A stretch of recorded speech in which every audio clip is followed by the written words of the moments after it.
casa, a nossa irmã Olho Clarindo, foi uma indicação da nossa irmã Olivia, que está aqui também, eu sou aluna, aí disse, olha, não deixa de trazer Clarindo, eu digo, não sei quem é Clarindo, mas vou entrar em contato, né? Enquanto entramos em contato e chegamos ao e nós esperamos que você fique em casa, sinta-se em casa, a casa é pequena, mas é uma casa aconchegante, viu, Clarindo? Fique à vontade, você tem até 9 horas para você vai falar sobre o conhecimento em si, o autoconhecimento, a importância do espiritismo e o autoconhecimento. Espiritismo e o autoconhecimento. Esse é o ponto. Eu pretendo ficar de pé. Pode ficar à vontade. Mais à vontade e fico mais próximo de vocês também. Bom, então, em primeiro lugar, um prazer imenso estar aqui na casa. Já estive em Esperança algumas vezes como professor, fiz alguns trabalhos de pesquisa por aqui com alguns ex-alunos que já estão até em outros estados, em outros locais. Já conheci Esperança um pouco, tanto no colégio aqui, como a igreja também já conheci, e a Secretaria de Cultura eu estive lá algumas vezes para levantar alguns materiais. Soube que vocês têm uma biblioteca municipal muito boa, tem muitos materiais bem organizados e tem alguns alunos que fazem pesquisa aqui também, através de jornal. Então essa é um pouco a minha ligação com Esperança. Já passei por aqui várias vezes, já estive na cidade. E hoje tenho a grata satisfação de vir para conversar com vocês sobre esse tema, que é um tema que está muito ligado à questão da psicologia, mas também dentro do espiritismo há uma tendência muito forte em a gente trabalhar com esse tema. Inclusive as palavras agora lidas por ele nada mais são do que uma tentativa de nos chamar a atenção para essa questão de nós não nos depreciarmos tanto e nem nos elogiarmos tanto, encontrar o que os gregos também que tinham essa ideia de querer se conhecer, também chamavam de justa medida. Né? Os gregos tinham a ideia de que o homem não deveria nem se estimular demais, se autopromover demais e nem se desprezar demais. Ele deveria encontrar o metro, né? O equilíbrio entre as duas coisas. E na psicologia moderna, a partir de Freud, a partir desses pensadores do século XIX, a gente vê também essa mesma ideia. Quer dizer, a pessoa só entra em equilíbrio quando ela se conhece e quando ela conhece, inclusive, os seus defeitos. E no Espiritismo, quando conhecemos nossos defeitos, nós começamos a querer melhorar, mudar moralmente, mudar as nossas atitudes diante das coisas que às vezes nos impedem de fazer pequenas mudanças que vão se tornar grandes mudanças no futuro. Então a minha ideia hoje, trazer para vocês, é uma discussão que quem fez o ESG, quem fez o estudo sistematizado da doutrina espírita conhece, mas eu trouxe algumas ideias, tanto do Espiritismo quanto de alguns pensadores. Então o objetivo dessa nossa conversa é fazer uma reflexão sobre a importância disso, de nós nos conhecermos. Porque enquanto a gente insiste em ficar dizendo que é de um determinado jeito, a gente não muda. Né? Eu brinco sempre nas palestras, lá em Remígio já fiz isso, dizendo que a gente incorpora o complexo de Gabriela. Eu nasci assim, eu sou sempre assim, você sempre assim. Vocês lembram dessa canção, né? Então, quando a gente começa a repetir isso, a gente tem uma dificuldade de dizer sim, mas será que em algum aspecto eu não posso mudar? Será que em algum aspecto eu não devo melhorar? Ou outro eu não posso me retirar isso de mim e começar a trabalhar de outra forma? Por que eu tenho que ser sempre da mesma forma em todos os ambientes? Né? Então, qual o meio mais prático e eficaz que tem o homem de se melhorar nesta vida e de resistir à atração do mal? Um sábio da antiguidade, em geral essa frase é atribuída a Sócrates, um pensador grego, mas na verdade essa frase já estava lá há muito tempo escrita na entrada de um templo que dizia: conhece-te a ti mesmo, né? Enquanto não te conheceres, não vais conseguir mudar. E muitas vezes no nosso convívio as pessoas nos dizem: me aceite como eu sou, né? Eu tenho muita dificuldade na minha vida, eu tenho feito isso, mas ninguém me aceita como eu sou. E a ideia é perguntar: mas você sabe como você é? Você já parou para pensar? E você já parou para pensar se esse como você é está sendo agradável a você e aos outros? Essa é uma questão. Então, é sempre uma reflexão que a gente deve fazer o tempo todo, constantemente, em todas as situações, né? Desde as situações mais complexas, dos relacionamentos pessoais, familiares, escolares, como até no trânsito, né? Naquele breve momento que a gente se aborrece com um companheiro que cruzou a nossa frente, que nos deu uma fechada, será que eu me conheço no trânsito? Será que eu tenho condições de estar ali também e conviver? Aí eu conto uma brincadeira também, que uma vez uma pessoa me cortou no trânsito e passou muito rápido por mim, e automaticamente a minha fúria, o meu ódio veio para dizer uma coisa pouco publicável, né? E assim que a pessoa passou, tinha um adesivo do Movimento Espírita. E eu disse: olha lá, meu irmão espírita. Mudei automaticamente porque, né? Poxa, eu conhecia a doutrina, ele também conhecia a doutrina, ele se equivocou naquele momento, mas eu não podia ser pior do que ele. Então, na hora que eu vi o adesivo, a minha reação àquela ação, que naquele momento foi inadequada, mudou. E aí a gente percebe que a gente está começando a se melhorar, até nessas pequenas coisas, né? Pois bem, aí o Allan Kardec, numa questão do Livro dos Espíritos, a partir de Santo Agostinho, diz: fazer o que eu fazia quando vivi na Terra. Ao fim do dia, interrogava a minha consciência, passava revista ao que fizera e perguntava a mim mesmo se não faltava algum dever, se ninguém tiver um motivo para de mim se queixar. Foi assim que cheguei a me conhecer e a ver o que em mim precisava de reforma. Eu creio que se todos nós fizéssemos isso todos os dias, ou pelo menos um pouquinho durante o dia, que às vezes a gente já acorda pensando nas tarefas do dia a dia, mas se durante o dia a gente tentasse pensar um pouco isso: será que o que eu estou fazendo ofendeu alguém, ou eu estou me comportando de uma maneira equivocada? Será que eu poderia melhorar em algum aspecto? Isso ajudaria muito. Como conhecer-se?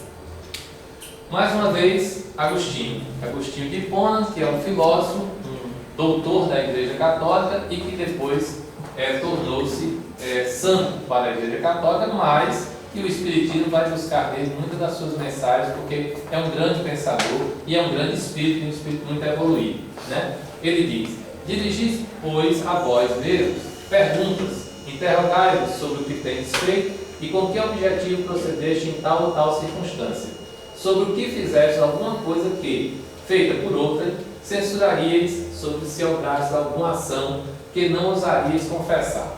Então, aquela velha questão, né? Quando nós julgamos a outra pessoa, quando nós criticamos a outra pessoa, quando nós nos colocamos sempre no ponto de vista que estamos certos, o que nós estamos fazendo é isso. A gente não consegue lembrar de perguntar se a gente fez algo que poderia também ofender alguém e se a gente deveria estar no lugar da pessoa. O mais comum na nossa visão, onde no mundo ocidental, no mundo que a gente vive hoje, tudo nós temos que ter razão e tudo nós temos que ter opinião, principalmente hoje nas redes sociais, né? Assim que a coisa é postada, nós já jogamos a nossa opinião, sem muitas vezes refletir, e acusamos, e tomamos partido, e vamos para um lado e vamos para o outro. Às vezes não sacamos nem que é uma piada, que é uma brincadeira que o outro está fazendo e já acusando. Então esse procedimento mental tem que ser domado na gente. Para que a gente se conheça, a gente precisa um pouco domar a nossa vontade de dizer tudo que vem à cabeça, né? E quando a gente acusa, tem a velha metáfora de que quem aponta com o dedo tem 3 apontando para si. Então, toda vez que a gente aponta para alguém, esses 3 estão indicando para a gente. Então, a gente tem que mais olhar para esses, né? Então, essa é uma coisa que parece óbvia, mas a gente nunca nota. A gente está sempre dizendo: mas o outro poderia ter feito melhor. O outro poderia ter tido mais paciência comigo. O outro, a gente nunca está errado. Sempre é o outro que nos deixa numa situação incômoda. E aí, pessoal, para a gente se conhecer, e não só nesse sistema de acusação e perdão, e que a gente também tem que, pelo Espiritismo, a gente tem que aprender a se perdoar. A gente não pode ficar carregando culpas pelo resto da vida e nunca tentar se livrar dessa culpa e desse peso que a gente carrega. Enquanto você não se perdoa, muito possivelmente a outra pessoa não vai te perdoar. Porque ao carregar a mágoa, você fica o tempo todo voltando àquele assunto, trabalhando aquele assunto na sua mente, e isso vai te fazendo adoecer. E na medida que você não se perdoa, a outra pessoa também diz: ele ainda está magoado comigo. ele ainda está possesso comigo e eu não vou deixar que ele esqueça o que eu fiz. Então fica um jogo de mão dupla que adoece as duas pessoas, né? Então isso é uma reflexão e ação. Quer dizer, quando você tem uma reflexão nova sobre o problema, você tem que ter uma ação nova sobre o problema. Se você continua repetindo os mesmos procedimentos, você vai ter sempre os mesmos resultados. Se todo mundo que briga com você, você resolve tomar aquela pessoa como seu inimigo mortal pelo resto da vida, você vai ter vários inimigos mortais, não vai conseguir resolver com nenhum e só você vai sofrer e só você vai adoecer. Então, toda ação corresponde a uma reação e você tem que ter uma reflexão muito clara, muito precisa, orientada pelos Espíritos, orientada pela sua razão também. Então, é necessário vigiar todos os nossos atos impulsivos para chegarmos a saber em que sentido devemos dirigir nossos esforços para nos aperfeiçoarmos. Essa questão da direção dos esforços é uma coisa que está no Espiritismo muito claramente. Quer dizer, nós dirigimos nossos pensamentos para o bem, para as ações boas, mesmo que o resultado imediato a gente não veja, mas lá no futuro a gente consegue perceber. E é interessante que isso é uma sabedoria milenar, porque os budistas já diziam isso. Se você tem uma percepção correta do problema, se você prestou atenção correta do problema, você vai conseguir dirigir bem a sua ação para resolver o problema. E eles dizem, para dirigir bem a sua ação, você tem que se associar corretamente.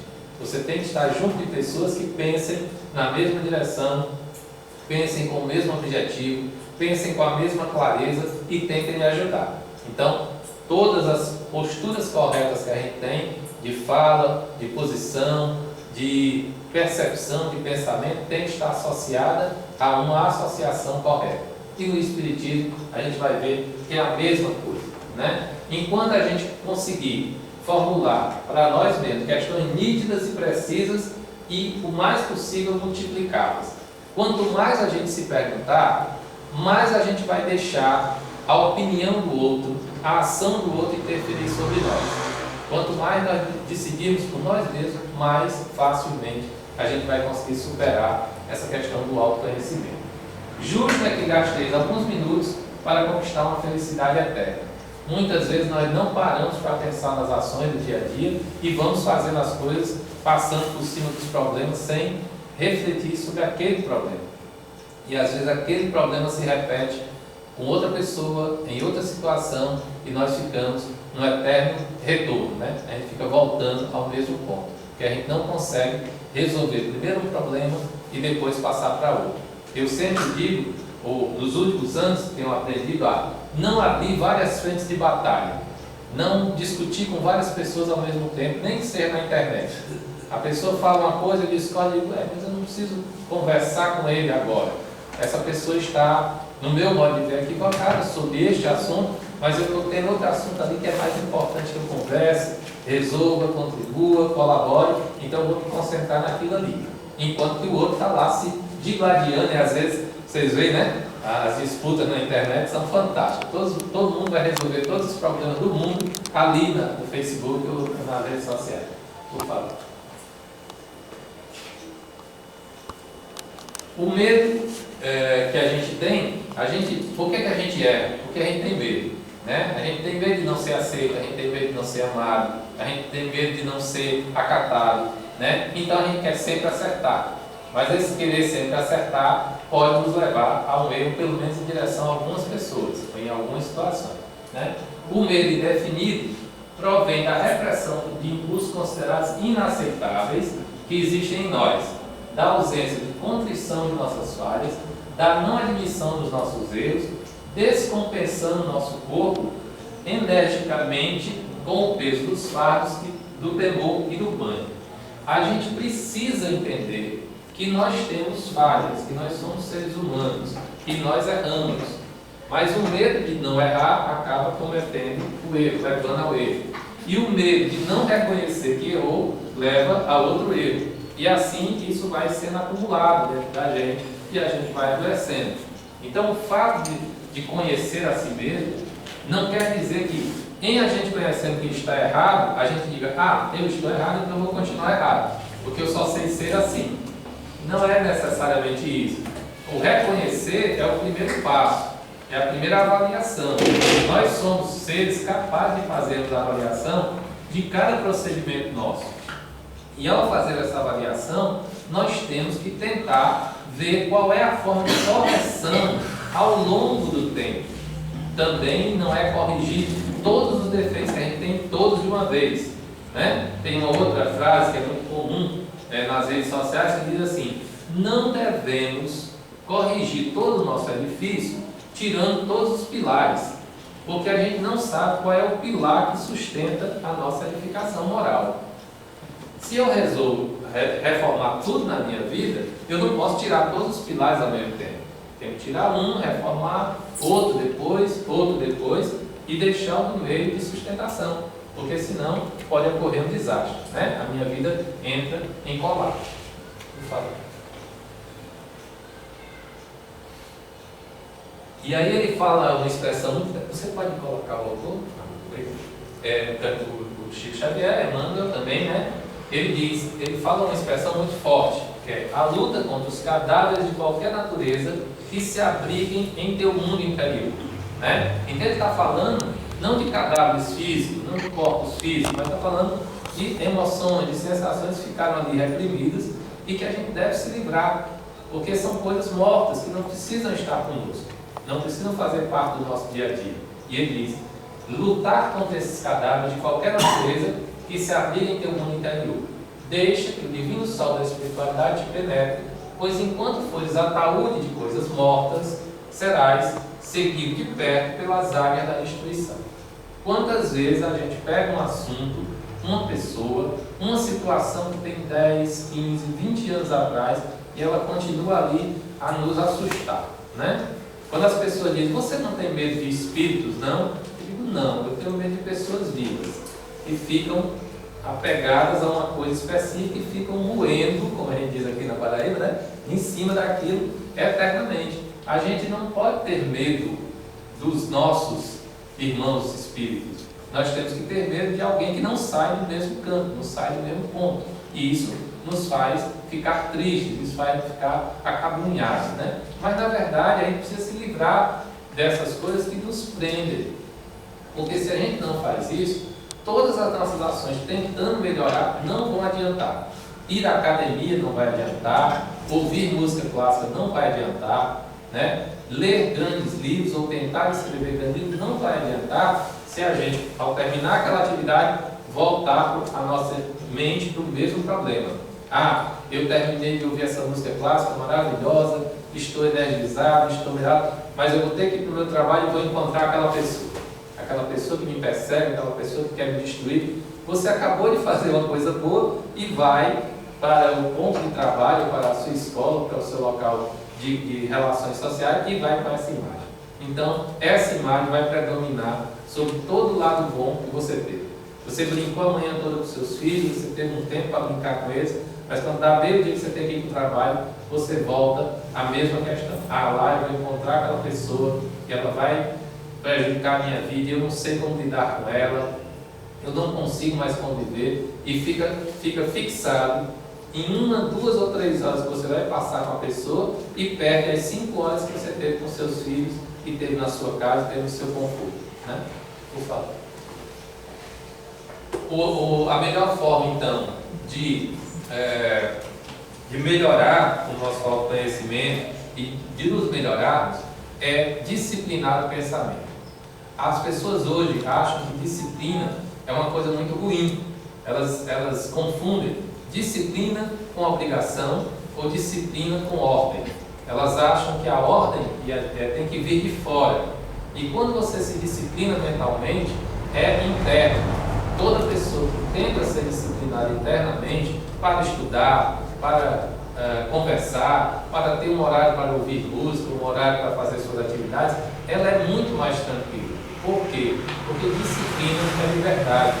Quando você se disciplina, ninguém precisa te cobrar nada.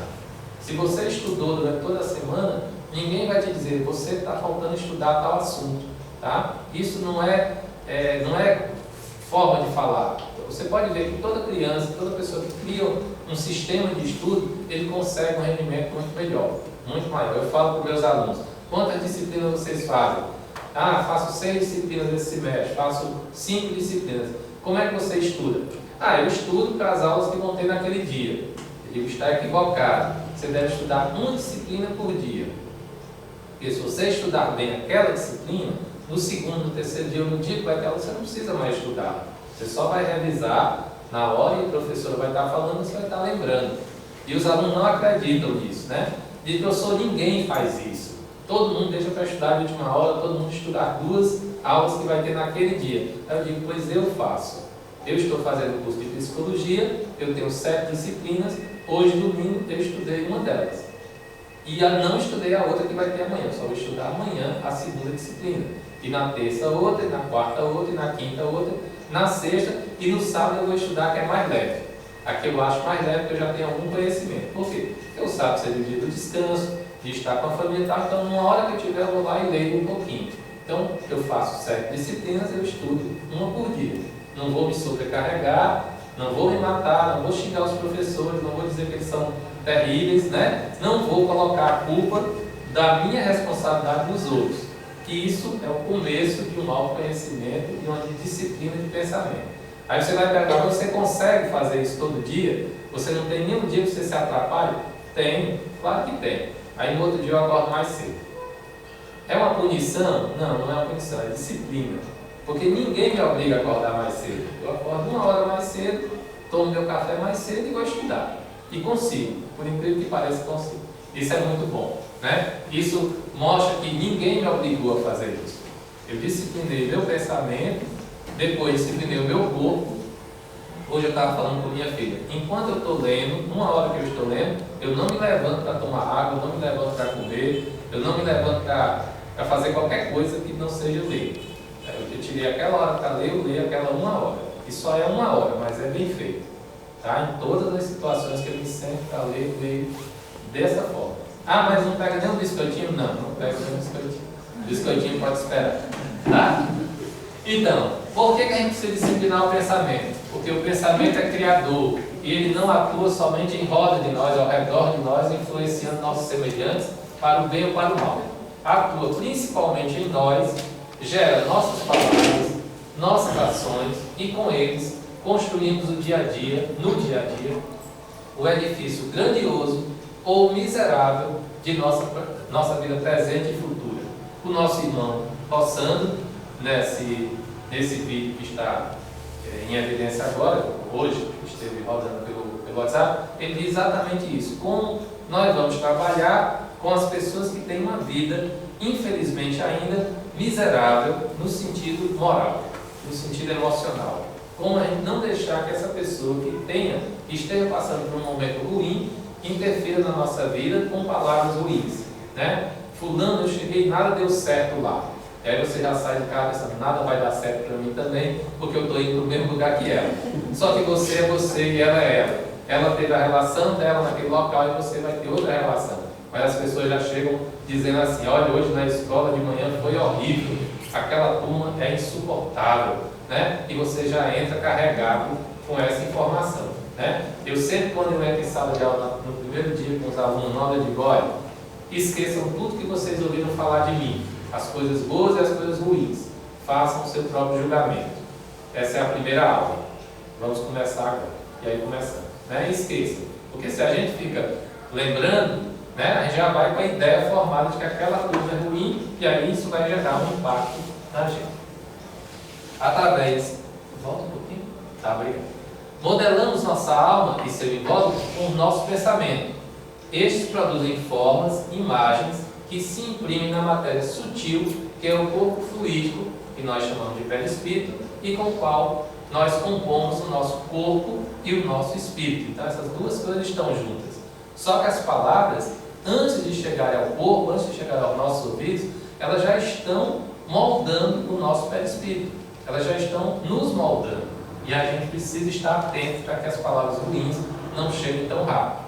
Assim, pouco a pouco, nosso ser povoa-se de formas frívolas ou austeras, graciosas ou terríveis, grosseiras ou sublimes, A alma se enobrece, embeleza ou cria uma atmosfera de fealdade, segundo o ideal a que se visa. A chama interior aviva-se ou obscurece. Isso é claro, isso é patente, né? Quando as pessoas dizem, eu não consigo fazer essa atividade, eu não consigo fazer esse exercício é muito difícil, nunca me ensinaram isso. As crianças que vão dizer isso têm muito mais dificuldade de aprender, né? Mas as crianças que dizem, como é? Como é que faz? Ah, isso é interessante. Elas têm muito mais facilidade. E aí é lógico que as relações sociais imprimem uma certa facilidade ou uma certa dificuldade para cada pessoa.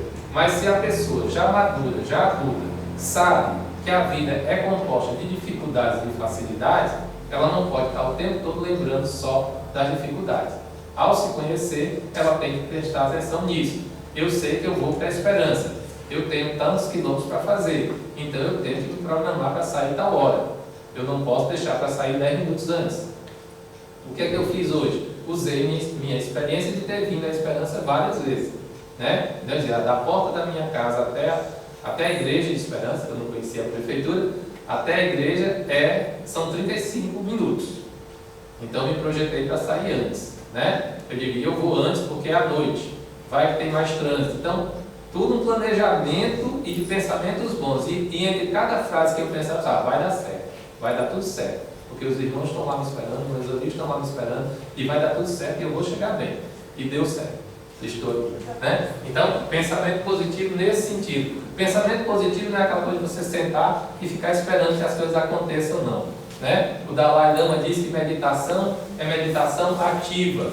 É você sentar, meditar um pouco, ficar em silêncio, encontrar o teu silêncio e depois partir para a ação. Você ficar sentado num lugar só pensando, vai dar certo, vai dar certo, vai dar certo, e não sair para a esperança, você não vai chegar aqui. Não tem jeito, né? A não ser pelo teletransporte, que não é o nosso caso. Bom, eu acho essa frase muito bonita e muito justa, né? Reconhece-se o verdadeiro espírita pela sua transformação moral e pelos esforços que faz para domar as suas más inclinações. É uma das coisas mais difíceis que existe para o ser humano. Nós todos somos potencialmente egoístas. Nós, em tese, nascemos egoístas. Não tem nenhum bebê, nenhuma criança que, estando precisando se alimentar, vá parar um mês, 2 meses, vá parar e dizer assim, não, eu vou deixar minha mãe dormir sossegada porque eu posso me alimentar amanhã de manhã. Nenhum ser humano nasce pensando isso. Ele vai chorar, vai abrir o berreiro, vai, né, espernear para ser atendido. Então nós somos naturalmente egoístas. Mas na medida em que a gente se relaciona com os outros, nós aprendemos uma coisa chamada altruísmo. E esse altruísmo pode chegar a níveis máximos, quando nós domamos as nossas más inclinações e tentamos ser melhor em todos os ambientes. Não estou dizendo que em todas as situações a gente consiga, mas na maioria das vezes a gente pode tentar. Basta ter um pouquinho de boa vontade. Por favor. Como orientar a autoeducação? Todo mundo nos diz, desde que a gente nasce, que a gente vai ser educado por alguém. Primeiro pelos pais, depois pela escola, depois as mães e os pais nos dizem, você não quis aprender comigo, vai aprender com a vida. A vida vai te ensinar, a vida vai te educar, né? Quando nós estamos na tal vida, a gente chega na vida, que é a mesma vida o tempo todo, mas a gente está ali e os amigos dizem, eu te disse. Eu vivo dizendo, eu te disse, você não fez como eu quis. Como eu te disse, aí deu errado. Então parece que a vida está sempre nos ensinando e a gente fugindo da tal vida, né? E quando a gente chega no fim da vida, diz, pois é, eu aprendi tanta coisa e perdi tantas outras, né? Mas por quê? Porque a gente não foi capaz de em algum momento dizer, mas sou eu que tenho que me autoeducar, sou eu que tenho que me vigiar, me corrigir e me aprimorar, né? É muito interessante uma expressão que o professor Leandro Carnal usa, né? De perfeito, ser perfeito. Perfeito é ser feito até o fim. É você, e aí ele usa uma imagem que é uma pessoa se auto-esculpindo, se auto-moldando. Então, tornar-se perfeito é trabalhar todo dia, é se lapidar todo dia, é tentar melhorar em algum aspecto todos os dias, em todos os momentos. Este conhecimento da autoeducação deve seguir seus sete feridos simultaneamente. O do destino que ela espera, para que, servindo de alvo, ela saiba para onde e como dirigir sua ação. As nossas ações não podem ser aleatórias. Nós temos que ter um foco, nós temos que ter uma direção. E todas as vezes que a gente mantém essa direção, a gente consegue atingi-la com mais facilidade do que quem não consegue, né? A palavra método, em grego, significa linha, caminho, uma meta. Como uma meta de futebol, uma trave de futebol. Qual é o objetivo do futebol? Colocar a bola para além da meta. Esse é o objetivo e esse é o momento máximo do futebol, é o momento do gol, né? Uma meta para a gente deve ser isso. Em que eu quero melhorar? Eu vou colocar esta meta e eu vou tentar atingir. Muitas vezes você chega pertinho, não consegue, mas numa outra tentativa você consegue. Se não, o jogo de futebol seria 90 minutos com 90 gols. Às vezes é 90 minutos com apenas um gol, 90 minutos de 0 a 0. Ninguém atingiu a meta, mas eles fizeram o esforço deles naqueles momentos, tá? Então, na alta educação cumpre a nós, né, ao mesmo tempo, conhecer as qualidades que deve procurar desenvolver em si e os hábitos viciosos e os obstáculos que poderiam embaraçar no desempenho de sua tarefa. Hábitos e vícios que lhe importa destruir sem contemplações. Tem hábitos e vícios nossos que nós temos a maior dificuldade de destruir, porque nós nos apegamos, né, e a gente acha que tem alguém nos olhando, nos vigiando para a gente não se libertar daquilo. E quando que às vezes não tem ninguém, a gente faz porque faz, né? A gente entra por uma determinada porta, a gente vai para um determinado lugar e chega lá, não tem ninguém do nosso conhecido, da nossa vida, e a gente está dizendo, sim, mas se eu não estiver aqui, o pessoal vai falar mal de mim, ou o pessoal vai achar que eu mudei, né? Ou quando você muda, que as pessoas falam, você pensa, eu não mudei nada, eles é que não progrediram. Na verdade, eu progredi um pouquinho aqui. E aí eu vou contar outra historinha para vocês. Quando eu comecei a me interessar pela doutrina espírita, eu comecei a postar algumas coisas na internet. E havia uma senhora do meu trabalho, eu acho que contei isso lá em Remígio também, tinha uma pessoa do meu trabalho que já era espírita de muito tempo. E quando eu disse, então eu encontro vocês lá no MIEP, no Movimento Espírita, né, eu vou assistir a palestra. Aí esta pessoa comentou embaixo, né, mas Clarindo, espírita. E eu li aquilo, né? E aquilo subiu uma raiva, né? Subiu uma, poxa vida, por que não? Né? O que ela tem contra mim? Por que ela quer me destruir? Porque eu sou objeto do ódio dela. Passei um dia, passei um segundo dia, um terceiro dia refletindo, aí depois eu fui lá embaixo e respondi.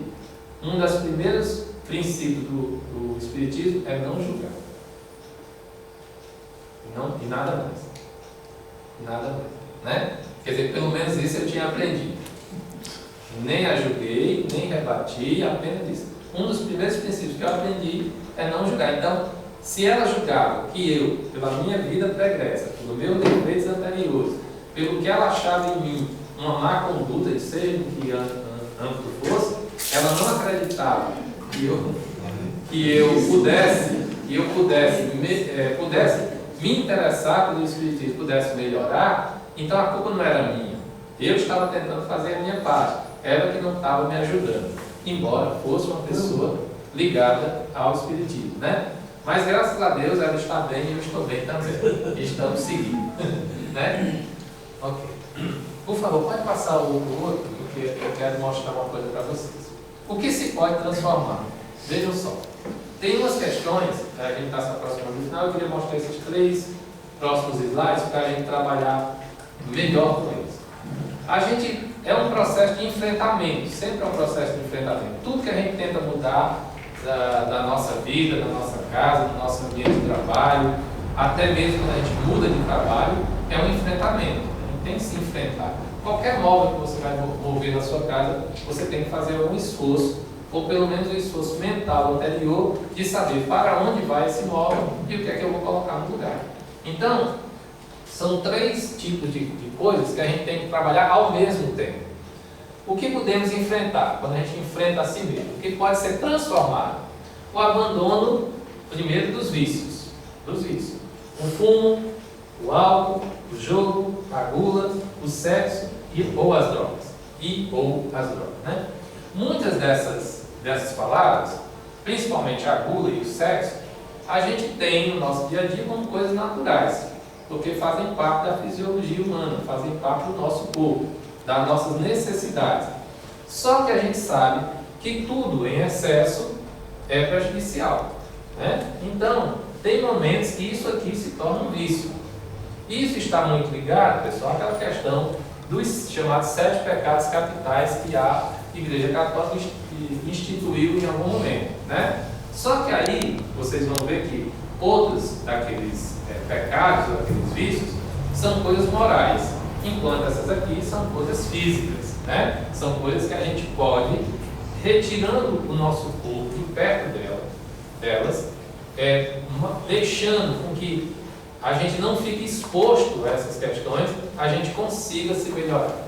E é muito interessante para quem teve problemas de excesso com qualquer uma dessas coisas, que quando a pessoa consegue efetivamente se afastar, inclusive se afastar fisicamente, ela tem uma melhoria imediata. Porque é o que na psicologia a gente chama de fatores de exposição. Você está exposto a essa situação, você vai ter uma incidência muito maior de recorrer ou de recair naquela situação. Tá? Então, essas são as coisas que nós podemos transformar, que nós devemos transformar. Agora, é claro que alguns deles, eu adorei esse cartaz quando eu cheguei, né? O tratamento espiritual não dispensa o tratamento médico. Foi a primeira coisa que eu li aqui hoje na casa, e tem algumas dessas situações em que a gente está tão envolvido com a situação que a gente precisa de ajuda médica, ou médica clínica, ou médica psicológica, mas a gente precisa. Tem coisas que são muito mais fáceis. Por exemplo, questão do álcool. Algumas pessoas não têm uma propensão genética a tornar-se alcoólatra, então rapidamente se afastando do grupo de amigos, se afastando de uma situação de morar em frente a um bar, ou se afastando da época da universidade que bebia, mas agora não tem mais aquela oportunidade, não tem um tempo, a pessoa nem lembra de algo, né? Mas tem pessoas que precisam procurar, e essas precisam de ajuda médica e clínica, né? Eu brinco com o meu filho dizendo que se eu comprar uma cerveja e colocar na geladeira, ela apodrece lá, porque eu esqueço.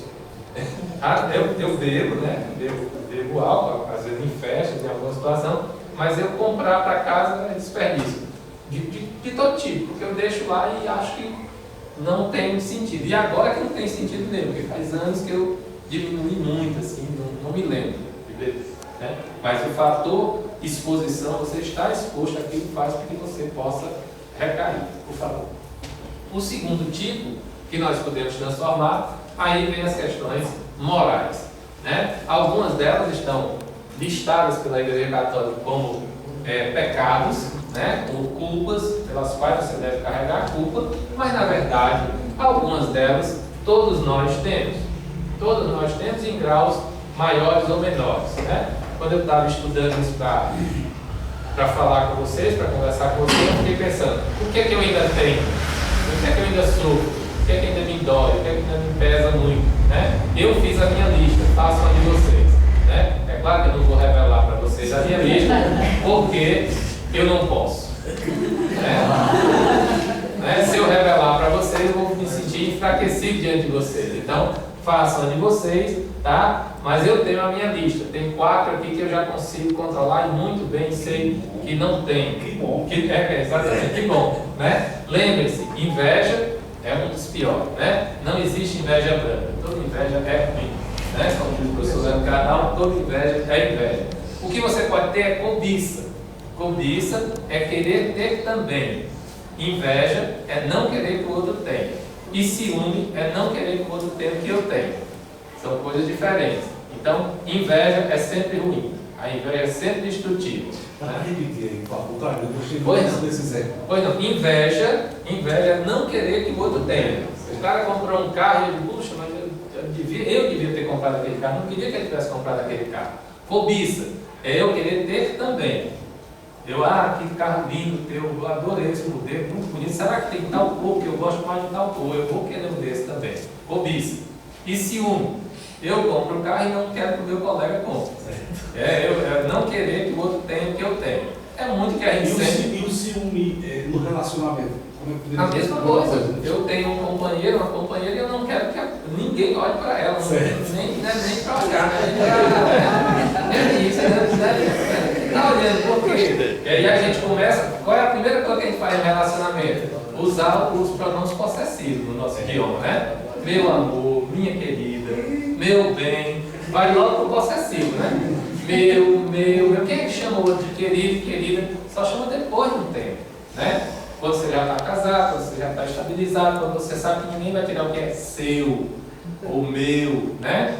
Aí você começa a chamar a pessoa, querida, querido. Entrou numa festa, tem muitas pessoas dizendo, aquela ali é minha esposa, viu? Aí você não diz, aquela ali é a querida, como você diz em casa, né? Aquela ali é a querida, aquele ali é o querido, desejado, amado, idolatrado, né? Não, ali é a minha esposa, meu. E quando os meninos nascem, conversa de novo, né? Meu filho, minha filha, né? Eu, quando me separei a primeira vez, dizia, a mãe dos meus filhos. Não tem coisa mais possessiva, né? Porque ela era a mãe dos meus filhos. Meus filhos eram meus. Exatamente. Os filhos eram meus. Então, a coisa extremamente possessiva. Aí eu fui mudando a linguagem, né? Quando alguém perguntava por ela, eu dizia, olha, a mãe dos nossos filhos está morando em outra cidade, e agora de vez em quando os meninos vão lá visitar. Tem que trocar, a gente tem que mudar o linguajar, lembra das questões das palavras, que podem ter uma força, a gente tem que mudar o linguajar para isso. Então, inveja, ciúme, maledicência. Todo mundo fala mal de todo mundo, mesmo quando a gente diz, olha, eu não vou nem dizer nada. Quando você diz isso, você já está pensando em dizer alguma coisa, né? Eu gosto de fazer a brincadeira na internet, de vez em quando eu posto no meu Facebook. Eu não mando indiretas para ninguém, porque eu não sou como todo mundo. Ou seja, já é indireto. Mas aí o pessoal, como assim? E fica pensando, né? Bota aquela carinha assim, como assim? Porque é uma maledicência. E a avareza, todos nós sabemos o que é, né? Alguns no Brasil têm bem mais que outros. Nós estamos tranquilos quanto a isso, nem vamos passar por esse ponto, por favor. E o que podemos mudar ainda, enfrentando isso, mas principalmente agora, o que podemos aprimorar. E vocês vão ver o próximo slide, que é um passo a passo, mas isso aqui a gente pode aprimorar. Se nós temos algumas coisas que nós já temos da nossa personalidade, da nossa formação, da nossa educação pessoal, humildade, caridade, modéstia, perdão, brandura, tolerância e misericórdia, se nós temos isso, e se o nosso principal mentor intelectual, que é Jesus, ele tem tudo isso nele, por que nós não podemos tentar alcançar? Por que nós não podemos tentar chegar o mais próximo possível, nos melhorando nesse sentido? E aí eu queria que vocês vissem a próxima imagem, que é uma demonstração de que a gente não pode tentar tudo ao mesmo tempo. Por favor. Por favor. Pronto. Então, veja. Uma escada. A representação de uma escada, uma metáfora de uma escada, né? A gente não vai conseguir sair de um nível e pular para o outro, de ter só virtudes. A gente vai ter que primeiro combater os vícios, na medida do possível, com a ajuda dos amigos, com a ajuda da família, com a nossa autoajuda, com a nossa própria ajuda, com a ajuda de um psicólogo, se for o caso, com a ajuda da casa espírita, com as leituras engrandecedoras da doutrina espírita. Depois, nós vamos combater os nossos defeitos, que são aquelas coisas, essas estão cristalizadas já em nós, mas nós podemos vencer. Estas são apenas às vezes temporárias, circunstanciais, estão dentro de um momento específico. Não são coisas que a gente nasceu com elas. Ninguém nasce defeituoso moralmente. A gente vai construindo esses defeitos ao longo da vida, porque a gente prefere a facilidade de certas situações. E depois, ao mesmo tempo que a gente combate isso, podemos sim melhorar as nossas virtudes, porque nós sabemos que temos virtudes, né? Nós somos bons em potencial. Lembra que eu disse que nós nascemos naturalmente egoístas, mas nós somos potencialmente bons. Nós temos um processo de atualização de bondade, que a gente pode atualizar constantemente. Nós somos uma espécie de computador que recebe um programa novo de atualização de bondade. Isso a gente pode fazer. Assim, consoante ao que me flui, é um linguajar mais formal, mas eu vou tentar ao final fechar. Assim, consoante deflui desses ensinamentos, é o conhecimento de si mesmo, é o primeiro passo para que o espírito possa atingir a perfeição moral. Entendam, nós, enquanto seres, espíritos encarnados, muito dificilmente conseguiremos chegar a uma perfeição. Porque são muitos elementos em torno de nós nos puxando para a imperfeição. Mas a nossa perfectibilidade intelectual, a nossa perfectibilidade moral, a nossa perfectibilidade espiritual, ela pode ser construída já nessa vida. Não há por que esperar uma outra vida, não há por que esperar uma outra dimensão. Então, ao longo dessa nossa trajetória aqui, que é curta, a gente pode tentar se melhorar. O processo de renovação para o bem é longo, pois que depende do esforço, da vontade de cada um no sentido de sua autoeducação, mas inevitável, de acordo com a lei do progresso a que todos os seres estão submetidos. Se puder dizer, foi bom o seu dia, poderá dormir em paz e aguardar sem receio o despertar na outra vida. Essa é só uma passagem, essa vida que nós estamos vivendo aqui é só uma passagem, e todos os dias nós morremos e todo dia, no dia seguinte nós renascemos. E quando a gente renasce, se a gente puder dizer que o dia anterior foi bom e que a gente tem uma vida pela frente para fazer melhor, que a gente o faça. Por favor. Esse é o encerramento, acho que estou dentro do tempo, das 9, e eu queria só deixar mais uma questão para vocês. Quando a gente conversa com pessoas, e eu gostaria que aqui fosse realmente uma conversa, não uma fala de imposição de ideias, a questão é que a pessoa saia pensando sobre aquilo, que a pessoa pense sobre aquilo nem por 5 minutos e muitas vezes até para discordar. Isso tudo que ele falou não tem nada a ver, eu não pensei nisso e nem vou pensar, nem vou perder meu tempo em pensar. Mas só de você ter se mobilizado para vir aqui, já foi uma coisa interessante. Mesmo que você não tenha ouvido nada do que eu falei, mesmo que você não consiga pensar sobre nada do que eu falei, eu vou sair daqui carregado de outra energia. Porque você me trouxe a sua energia. E isso me fez bem. Entende? Então é muito interessante que as pessoas vão a uma palestra, a um show, a uma coisa e saem reclamando. Mas elas não pensam na energia que elas levaram para a pessoa que estava apresentando. Então, eu me senti muito acolhido aqui, muito agradado, né? E é por isso que eu nunca digo, ao final das minhas palestras, das minhas falas ou das minhas aulas, eu nunca digo muito obrigado, porque eu não me senti obrigado de estar aqui. Eu me senti muito grato. Então, muito bem.